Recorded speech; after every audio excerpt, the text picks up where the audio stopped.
Hello, hello, hello, all the ladies out there. I hope you're doing well. I'm so happy to be chatting with you. Once again, you know it's your dating coach, Anwar, dating fairy godmother. And today we're going to be diving deep into a topic that I think is going to affect you. It probably has affected you and you didn't even know it. But, as a dating coach for Black and Brown women, we get to have these nuanced conversations, and I want to make sure that we're having it. And this podcast is going to be all about talking about the man with the single mother. Now, I know, girl, usually these podcasts are not about men. We do not center men here, but we're going to talk about this because you are going to experience this more than any other woman. Roughly 50% of men have been raised by single mothers, Black men. Roughly a quarter of Hispanic men have been raised by single mothers, versus 15% of white men, 8% of Asian men.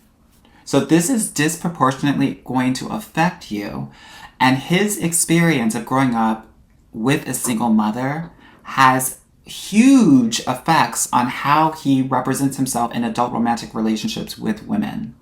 So that's why I wanted to talk to you about this today, because it's just that important. It impacts Black men in love and dating, Black and brown men. So with that said, I just want to be clear about something. This is not about blame. This is not about shame. This is not about stereotypes. I am a product of a single mother household. Single mothers are some of the strongest, most resilient people on this planet.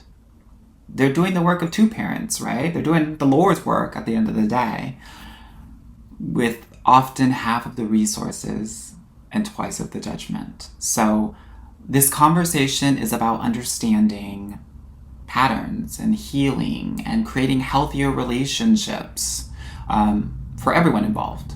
That's what this is about, and that's what my intention is when it comes to this podcast. So that's why we're having this conversation. So let's get into it. What I know for sure is that when a boy grows up as a primary or only male figure in a household with his mother, there are some beautiful things that can happen, right? These men can often become more emotionally intelligent, have more empathy, and have a deep respect for women and their strength. And I see that firsthand. I saw that within myself. I see that with a lot of men. I actually just came back from a client's wedding last week where this man shows all of that and more, right? But there can also be some very challenging patterns that develop. And it's these patterns that we need to talk about openly and honestly.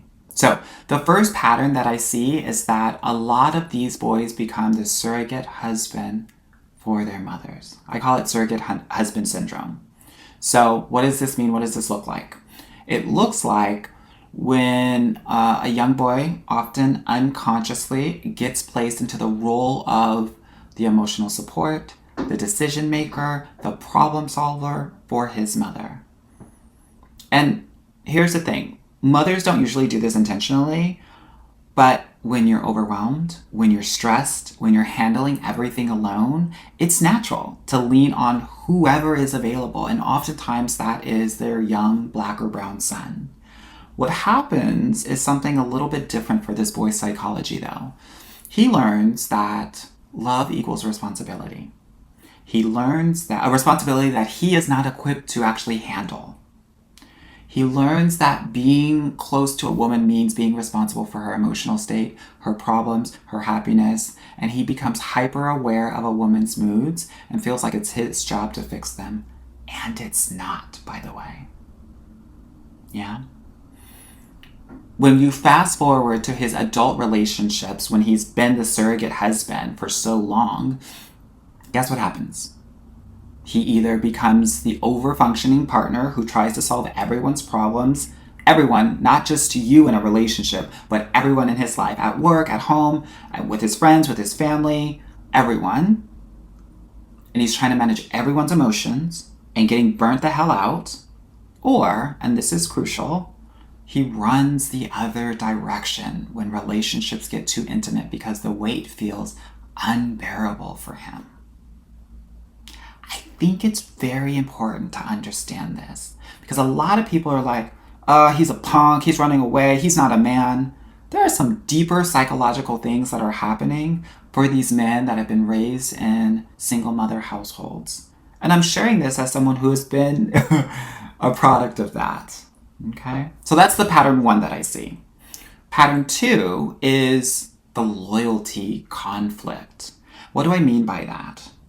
And I mean, here's another one that's rarely really talked about. When I talk about the loyalty conflict, I'm talking about understanding that a boy's primary relationship is with his mother. A mother that has been severely hurt by men, probably, whether that's his father or other partners. And so he grows up hearing these messages about men that he has to reconcile with his own identity. So he might hear something like, men ain't worth a damn, they're not worth nothing, all men cheat, you can't depend on a man. But he is a man. So what does that really do for him? What does he do with that information? Some boys decide that they're going to be different. And some boys are going to prove that they're not like other men. And they're going to become exceptional and the exception. But the pressure of being the exception is exhausting. I'm pretty sure most of you know that, because most of you are the exception in your families as well.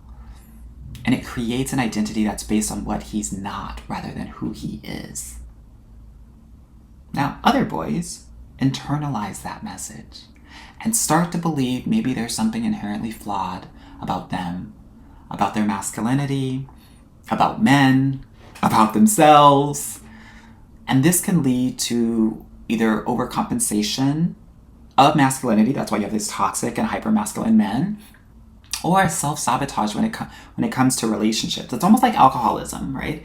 If someone's dad is an alcoholic, they're either never going to touch the stuff or going to become an alcoholic. And it's the same here as well. The man is either going to be the exact opposite of what he's heard and learned, or he's going to actually become what he's heard. Not much in between. Okay, so that's the second pattern, this loyalty conflict that we got going on. And the third pattern that I see is the emotional caretaking trap. This is the third pattern. This is about emotional caretaking. Boys raised by single mothers often become incredibly attuned to women's emotional states, meaning that they can read microexpressions, pick up on subtle mood shifts, and they feel responsible for managing those emotions. Now, in romantic relationship, this shows up as the partner who's always asking, what's wrong? Are you okay? Did I do something? I literally did that for the first year when I was with my partner, by the way. But here's the thing. That level of emotional monitoring isn't actually intimacy. It's anxiety. It's the nervous system of a child who learned that mom's mood determined whether the household was stable or not. We cannot allow our partner to live in anxiety in a relationship, even if it satisfies our own needs. That's toxic. So, those are the patterns, but I want to talk about how this shows up in relationships. And it shows up in the following ways, right? And I want you to pay attention to this because a lot of us are not really focused on this enough to clock it. Yeah? And I want you to clock it. I want you to catch it. So, one, generally you'll have this push and pull dynamic. What does that mean? It means that the man that you might be seeing either becomes super clingy and needy or withdraw completely. Now, this is the classic behavior of men who have been parentified by their single mother. When the relationship is casual, he feels safe. And he feels safe because he doesn't have true emotional responsibility for you. But when it starts to get serious, when emotions are involved, when you start to depend on him or express your needs, boom, the childhood programming is going to start to kick in. And he either is going to go into overfunctioning mode, trying to be your everything and everything that you need, or he's going to shut down completely because the responsibility is overwhelming. He's going to shut down more than he's going to overfunction, by the way. Let's give it the 80-20 rule. 80% of the time he's going to shut down, he's going to withdraw. Because when he has to completely be responsible for you, it is going to trigger the fact that he is inadequate to do so. Because he's going to be basically regressing back to his little boy time where he had all these responsibilities that he could not manage. And it's going to make him feel like a failure and inadequate, and he's not going to want to do it. And men are such that they would rather not do it at all than fail at anything. So when you have situations that are like, oh my God, he was such a great person, and then once we start to talk about commitment, he freaked out and he ran away, or he started doing way too damn much, this might be why. This is why I often say that when men leave, when they run away, it is because they're running away from the man that they know that they need to be with you versus you. But a lot of women actually take it personally as if it has something to do with them. Oftentimes it has everything to do with them. And I think it's important for you to understand that. Okay, so let's talk about another pattern that I see, which is all about the savior complex. And when I talk about savior complex, what I'm talking about really is that a lot of these single mother men are going to be attracted to women that need saving. Women with the drama, with the problems, with the emotional wounds. Why? Because that feels familiar. That feels like love. They learn that love means being needed, being the solution, being the hero. But here's the problem. Relationships built on rescue dynamics, they're not sustainable. You're not a damsel in distress. You should not be a mess, right? You should be human, but you shouldn't need saving. You should have been able to already save yourself before you get into the relationship. That's what I want to offer. But when it comes to these rescue dynamics that aren't sustainable, what happens is that eventually either you're going to get tired of being seen as a project, or he's going to get tired of being responsible for fixing everything.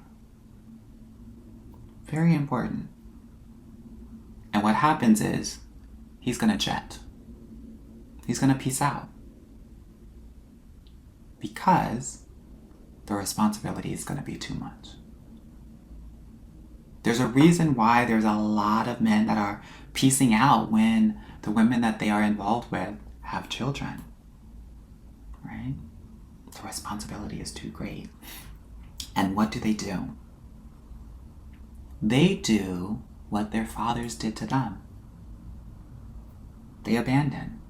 They abandon because deep down inside, they believe that they will be abandoned in some way, shape, or form. That's why I'm having this podcast right now, because men that come from single mothers will jet. Jet because the responsibility is too great, or jet because they believe that people will leave them, so they will leave first. Now, when I'm talking about this savior complex, oftentimes it has to do with responsibility. So, the other pattern that I see when it comes to these men is that they will actually go for the very independent women. They're going to go for you. They're going to be more attracted to you because they believe that you don't seem like you need anything from anyone. And I'm sharing this because as a dating coach for 15 years, almost 16 years come November, most Black and brown women are very independent. So you might, through your independence, be attracting these men who have this, emotional responsibility wound for women. But what happens is you can't be independent forever, especially in a relationship. So what happens is when you start expressing some needs or some vulnerability, these single mother men will panic. And it will trigger their old programming about being responsible for a woman's well-being. So when you see, experience, feel the switch up, I think it's important for you to understand what's going on here. This is the reason why I'm breaking it down like this, because I am tired of, and I don't want you to continuously blame yourself for an action of a triggered man. It's not about you. It's about his triggers, his trauma that have often come from being raised by a single mother. A lot of single mothers are amazing fathers and maybe not so great mothers. To be an amazing mother, you also have to be in your feminine energy. And unfortunately, a lot of single mothers don't have the time, energy, or space to be comfortably in their feminine energy. That's why I say that. I'm not coming for single mothers. I love single mothers. They're everything to me. But I do think it's important to understand that because of life and the responsibilities that they have, they're often operating in their masculine. So a lot of these men might not even know or feel comfortable with feminine energetic love. So one of the ways to attract men that might not have these triggers or trauma is to present in a very feminine way. This means asking for what you need, being vulnerable. You want to repel these men that are not available to be there for you because of the triggers and the traumas. It's not your job to be his therapist. I cannot stress this enough. It's not your job to heal his childhood wounds. It's not your job to prove that you're different from his mother. It's not your job to manage his triggers or walk on eggshells around his pattern. Your job, if you are in a relationship with him, is to love him while he's managing this and growing. And if he needs healing work, supporting him in that work. His work is his responsibility. And am I saying that we're going to cut these men when we figure out that he was raised by a single mother? No, but we're going to observe the patterns. We're going to be asking for what we need. We're going to be vulnerable. We're going to be setting boundaries. And if he cannot handle that, we're going to have to let him go. It is his journey to take to get himself in a place where he's ready for the best relationship of his life. Just like you have that same relationship, that same responsibility, for your own dating journey. Okay? Now, I'm sharing this with you because I want you to be knowledgeable. And I believe that knowledge is power. And in the same respect, knowledge without boundaries is just enabling. I want you to understand why he pulls away when things get serious so that you're not taking it personally. Yeah, you can empathize with his struggle, right? And understand, where he's coming from, but it doesn't mean that we get to accept the behavior. If he is withdrawing every time you get close, that's his work. And you can't fix it for him. Okay? Very important.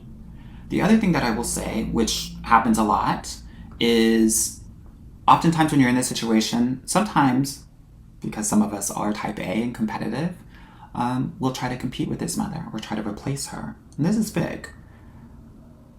Don't try to prove that you're better than his mother or different from his mother or more deserving of his attention than his mother. Because that's a game you cannot win. Because you're not supposed to be competing. A healthy man should be able to love both his mother and his partner without it being a competition. And if he can't, that's something, again, that's his work. It's not your work. A lot of these men will need to do their work. So some of the things that you should be asking are, when you are dating a man, you're going to need to ask him what his relationship with his parents look like. Did he come up in a 2-parent home or not? Right? If it was a single mother, what did that look like? Did you have to take on a lot of responsibility? And you can ask this in a very empathetic way, right? You will also need to ask him, has he done any work? A lot of ladies are ashamed to ask this question. Therapy, coaching, men's groups, does he have a male mentor? An older man that's been through some stuff? Does he have a mentor at work? These are all very important things because it's very hard to do the work alone. It's one of the reasons why I have my programs, right? That there are people that are going to be able to see his blind sides, or for you, your blind sides, that will help you level up. He's going to need that if he's come through an environment like this, for the most part. To conclude, a lot of single mother men will sabotage or peace out when the emotions and the intimacy gets too great because they feel overwhelmed by the burden of having to take that on because that's what they had to do with their mother. They will peace out because they know that they might not have the skills and they don't want to feel inadequate or fail. They will leave because they are running away from the man that they know that they need to be. That they're not. I hope that this is helpful for you as you're navigating this. This episode is especially for my Black and brown ladies out there because half the guys probably that you're chatting with will have this issue and you're going to have to know how to navigate it. You're going to need to feel empowered to ask these sorts of questions. Questions around how he grew up, relationship with his parents, is he getting help? Those are the three major ones. You'll also need to observe how he regulates his own emotions, right? How he practices boundaries with you and with others. All very important as well. I forgot to mention that earlier on in the podcast. I want you to be safe out there. I don't want you to be giving time to men that just don't have the skills. And we're going to have to establish that earlier than later. And that's why we're having this discussion, this conversation on this podcast today. I hope that this is helpful for you. This is a little bit of a different episode than we normally talk about, but I think it's an important one.